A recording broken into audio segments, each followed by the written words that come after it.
19th, at least 19 people were killed in Portapique, Nova Scotia, including an RCMP officer.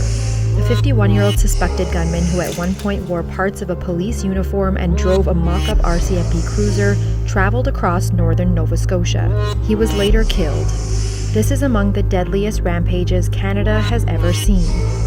Here's a look at some of the other mass murders in the country's modern history. 2 municipal police officers and 2 civilians were killed after a gunman opened fire outside an apartment complex in Fredericton, New Brunswick. 10 people were killed after a man drove a van into pedestrians on a busy Toronto sidewalk. 16 others were seriously injured. 6 people were killed and 8 injured after a man went on a shooting rampage at the Quebec Islamic Cultural Centre, where more than 50 people had gathered for evening prayers. In what was called extreme domestic violence, 6 adults between the ages of 25 and 50 and 2 children under the age of 10 were shot and killed in 2 different homes in Edmonton.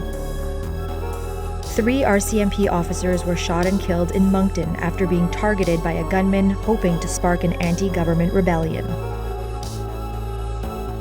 In a quiet suburban neighborhood, 5 young adults were stabbed and killed at a house party celebrating the end of the school year.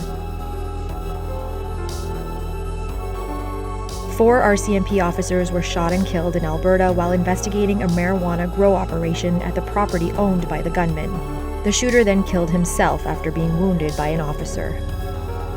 9 people were killed at a wedding after an estranged family member opened fire at the event before shooting himself. At the height of a labor dispute at Giant Mine in Yellowknife, a bomb planted on the tracks by an employee exploded under a rail car, killing 9 miners aboard. In what is considered Canada's first mass femicide, 14 women were shot and killed at engineering school École Polytechnique in Montreal after a gunman walked into a classroom and asked the men to leave.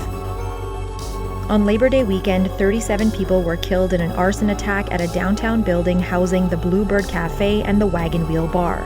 More than 200 people were believed to have been in the building at the time.